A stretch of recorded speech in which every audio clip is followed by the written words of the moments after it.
시작. 네, 눌렀습니다.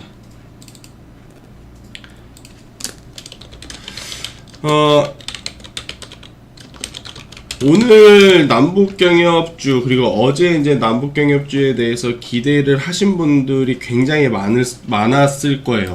저도 물론 지난주 금요일만 해도 어떤 생각을 했냐면요, 내 포트에 경협주가 많지 않은데 다음 주가 되면 분명히 경협주가 올라갈 건데, 지금 다른 뭐 증권사 혹은 애널리스트들의 포트는 경협주를 밀고 있는데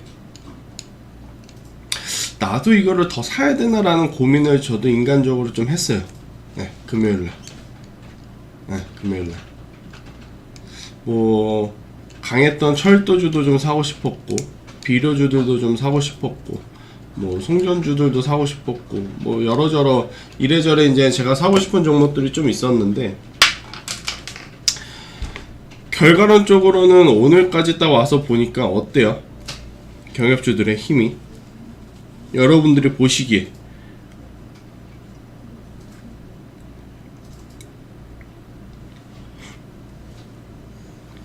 굉장히 약했죠. 그러니까 소위 말해서 약발이 약했다 라고 좀 표현을 할 수는 있겠는데, 시장에서 받아들인 이유는 하나예요. 1차, 2차 남북정상회담 이후 이번까지 제3차 남북정상을 진행을 했는데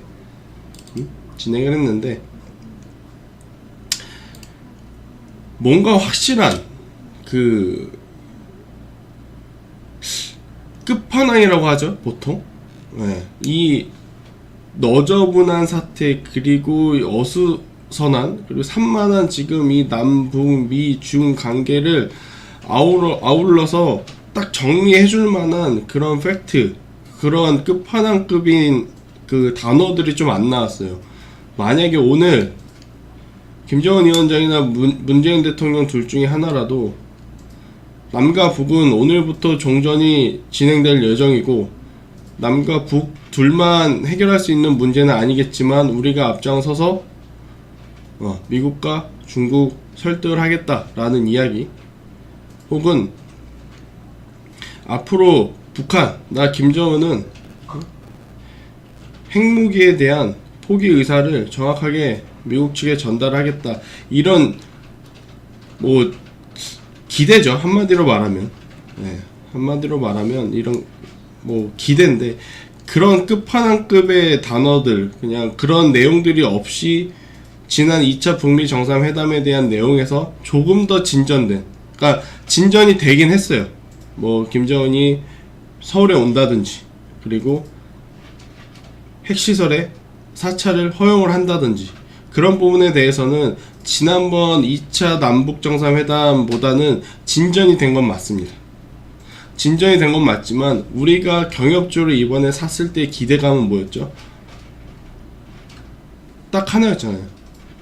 종전 선언, 그죠? 비핵화로 인한 종전 선언. 우리는 그걸 기대했었고, 또 이제 우리와 같은 마음으로 그 경협주를 투자했던 메릴린치라든지 이런 대형 증권사, 스케일핑을 좋아하는 증권사들도 그런 이슈거리 삼아 매수를 했는데, 오늘 그 정상들이 서명을 하고 공개 기자회견에서 나온 내용들을 보니까 너무 약했다라는 거죠. 네, 너무 약했다.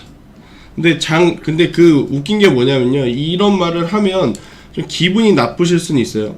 지금 한쪽 방에는 재룡산업이 있고 다른 한쪽 방에는 경협주가 없어요. 네, 그래서 재룡산업 있는 방은 일단 그대로 제가 지켜봤었고, 없는 방은 그 문재인 대통령이 철도 가스에 대한 이야기를 할 것 같아서 대하TI를 한번 매수를 했었는데, 그 이야기가 나오자마자 한 3% 정도 상승을 해갖고 그냥 짧게 먹고 나왔거든요. 자, 근데 제가 이제 그 성명서 그리고 기자회견을 끝나고 뭐 점심 식사 지나고 지금까지 계속해서 제 잔머리를 한번 돌려보면, 이제 우리가 얘기하는 이 남북경협주는 더 이상 단기 테마는 아니다라는 거예요. 그동안의 단기 테마는 남북 경협이었잖아요. 지금 우리 시장에서. 그죠? 왜? 왜죠? 기대감이 올랐기 때문에 남북 경협은 단기 테마라는 인식이 굉장히 강했었어요. 어제까지만 해도 제 머릿속에도.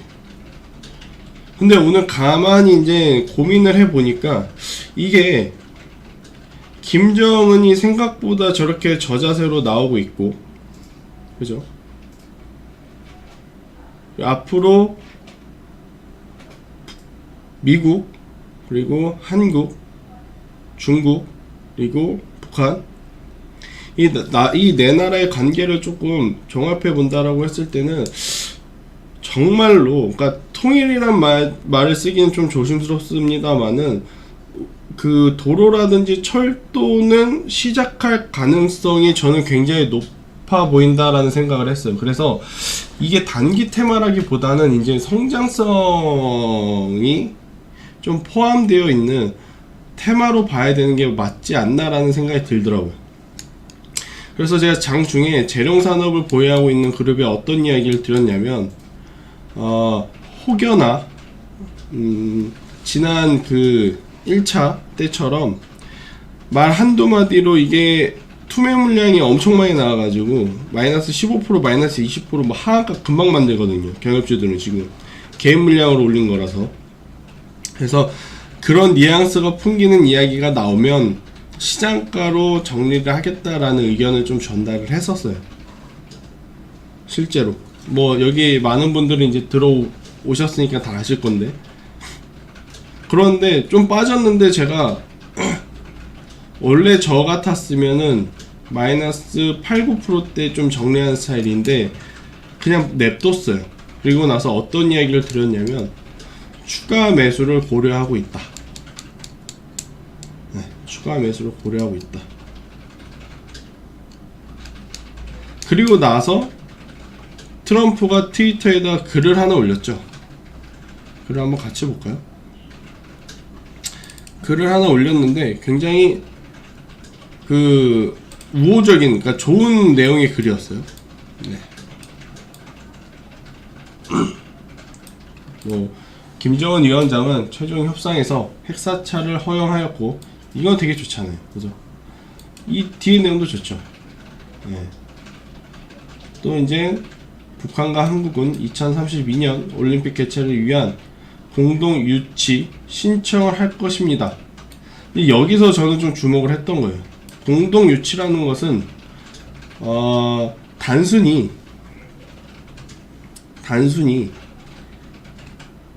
준비가 안 된 상황에서 유치를 하기 위한 자료를 만들진 않을 거다라는 얘기죠. 이게 무슨 이야기냐면, 적어도 우리나라 사람이 북한에 갈 수 있고, 북한에 있는 사람이 우리나라로 올 수 있는, 서로 왕래가 가능한 단계여야지만 지금 이 트럼프가 얘기하는, 그죠? 뭐죠? 하계 올림픽이죠? 이런 대형 이벤트를 유치할 수 있다라는 거. 그렇다라고 한다면 까마득히 그냥 까마득한 일로 단순히 치부할 수 있는 이제 범위는 넘어섰지 않았나라는 생각이 좀 들더라고요. 네. 그래서 이제 실질적으로 가스관, 철도, 도로는 우리가 계속해서 당연히 이제 송전까지죠. 뭐 비료라든지 광물 자원은 이거는 나중 일이에요. 나중 일.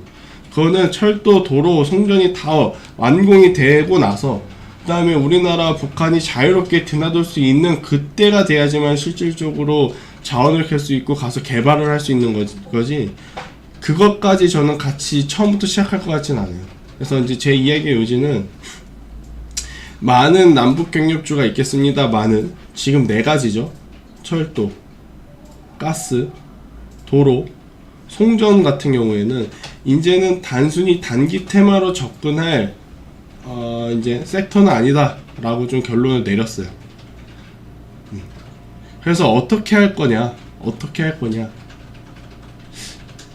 제가 원래 이 매집이라는 표현을 별로 안 써요. 왜냐면 여러분들한테도 제 업 소개를 했을 때도 그렇고, 지금까지 여러분들과 저하고 이제 매매를 같이 했을 때도 느끼셨겠지만, 장기적으로 가지고 가는 성향이 아니기 때문에 이 매집이라는 표현을 잘 쓰진 않습니다. 뭐 2%씩 3%씩 계속해서 뭐 사는 거는 저는 별로 좋아하진 않아요. 그런데 이 지금 남북 경협주 같은 경우에는 우리도 한번 예외를 좀 둬야 될 것 같아요. 네, 어떤 예외냐면 조정을 받을 때마다 조금씩 한 포트에, 네, 전체 포트에 비중을 해치지 않는 약 10에서 15% 정도는 한 종목이겠죠. 뭐 철도도 괜찮고 가스도 괜찮고 도로도 괜찮고 송전도 괜찮고, 그죠? 그 중에 한 종목 정도는 지금처럼 무의미한 홀딩이 아닌, 그죠? 홀딩이 아닌 나중에 이제 실적 베이스로 인해서 크게 시세를 좀 낼 만한 그런 이제 섹터가 되지 않을까라는 기대감으로 모아가도 좀 괜찮지 않나라는 생각을 좀 합니다.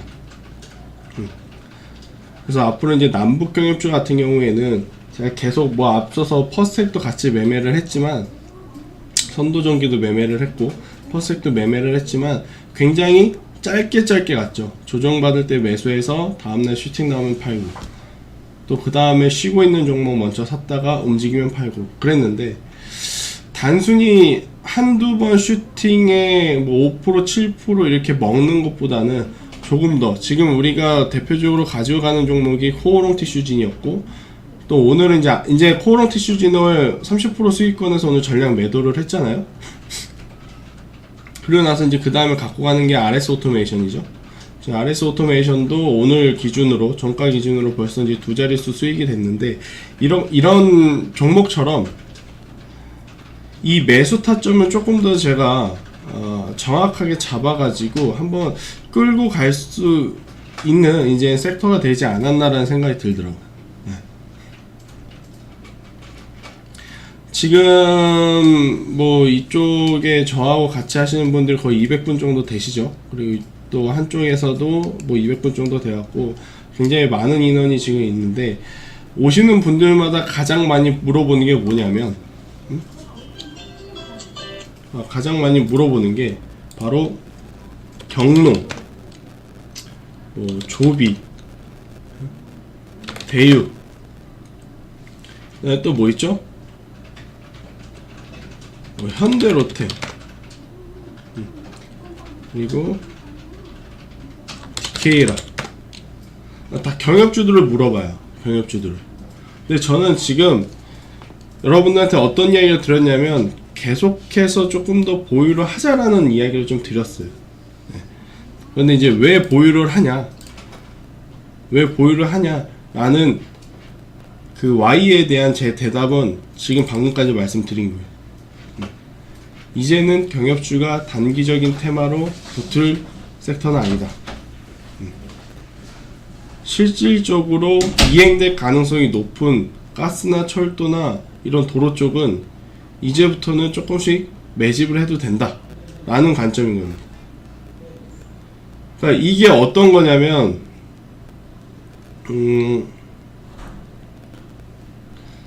예전 여러분들이 주식을 얼마나 하셨는지 모르겠지만, 이번 그 문재인 대통령 당선되기 이전, 박근혜가 당선될 때의 흐름인 거예요. 그러니까 그 대선 테마주들이라고 하잖아요.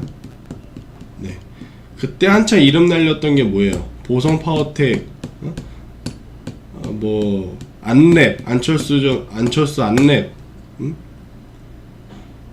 또 뭐 있어요? 뭐 써니전자. 그때는 어땠어요? 그때 처음에는 다 순환매로 돌죠. A 당선자가 갈 것 같으면은 B 당선자는 쉬고, 또 B 당선자가 가는 날에는 A하고 C는 쉬고, 또 C가 가는 날에는 A하고 B가 쉬고, 그러다가 어떻게 했어요? 박근혜로 될 가능성이 높으니까 박근혜 쪽 관련주들만 계속해서 강한 상승세를 보였던 거죠. 지금 남북경협주도 저는 그렇게 보는 거예요. 지금까지는 순환매로 돌고 돌고 돌았지만 이제부터는 시장에서 우리가 옥석 가리기를 해가지고 실질적으로 실현 가능한 업종이라든지 분야 같은 경우에는 슬슬 매집을 해도 괜찮은 단계까지 왔구나라는 생각을 하는 거예요. 지금 글로벌적으로 대내적으로 이슈가 딱 두 가지가 있습니다. 첫 번째는 금리 이슈가 있을 거고요. 두 번째는 미국과 중국의 무역 협상이 있어요. 금리는 어차피 올라간다라고 보는 거죠. 시장엔 다 반영이 돼 있는 거고. 두 번째, 미국과 중국의 무역 협상도 이제는 끝나갈 때 단계가 왔어요. 중국이 알게 모르게 자기 원화가치 10% 할인한 만큼에 대한 부분만 지금 뱉어내기로 돼 있는 거고,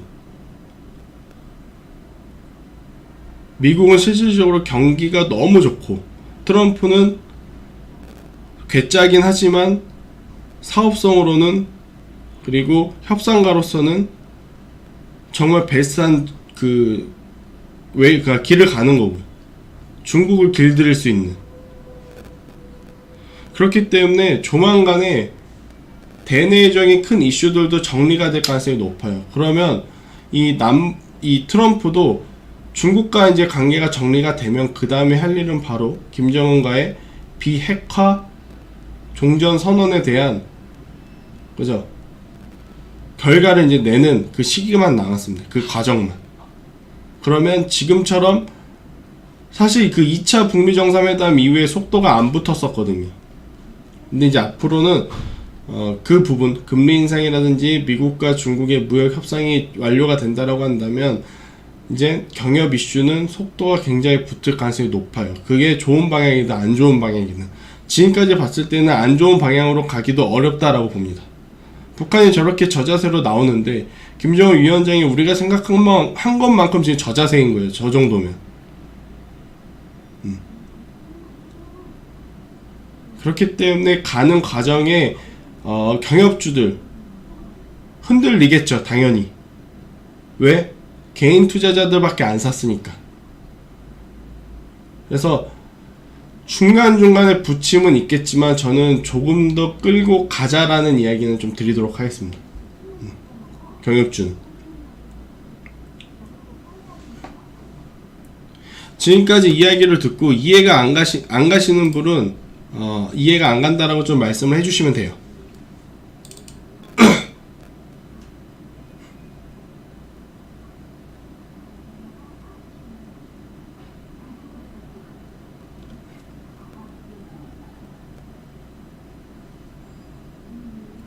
다 이해 가세요? 그래서 제가 지금까지 뭐 주저리 이야기를 많이 했지만 팩트는 이거예요. 이제 남북경협주도 제약바이오처럼 그리고 지난 대선 테마주들처럼 옥석 가리기가 진행되고 난 다음에 그 다음부터 불 뿜는 놈들은 힘이 엄청 많이 붙을 거란 얘기죠. 자, 제약바이오 지난해 3, 4분기에는 다 올랐죠. 신라젠, 셀트리온 딱 시작하니까 어때요? 모든 제약바이오가 나도 제약바이오 주입니다. 쭉 올라가죠. 나도 지금까지는 제약바이오를 안 했지만 M&A를 통해서 제약바이오 사업에 진출할 겁니다. 쭉 올라가죠. 그리고 나서 1월달에 블랙먼데이 알고리즘 투매가 나오고 나서부터는 어때요? 실질적으로 제약을 개발할 수 있는 회사 혹은 실적이 뒷받침되는 회사를 제외하고는 다 죽어나갑니다. 다.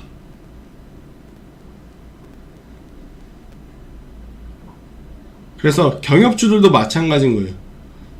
나도 경협주예요. 나 철도 관련주예요. 가스 관련주예요.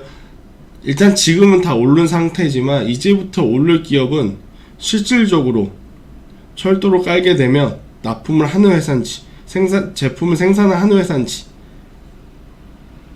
쉽게 말해서 대장주들이 뭔지 시장에서 이제 골라주는 거예요. 지금까지 대장주라고 하면 뭐예요? 비료는 대유였고, 철도는 현대로템이었고, 건설도 현대건설이었고. 하지만 이제부터는 시장에서 고를 거란 얘기입니다. 시장에서. 그럼 우리는 어떻게 해야 돼요? 가장 확률이 높은 섹터를 먼저 찾아야 돼요. 제가 찾아보면 딱 4가지인 거예요. 엄청 많아요. 철도, 가스, 송전. 그죠? 도로 요 딱 네 가지밖에 안 나온단 말이야.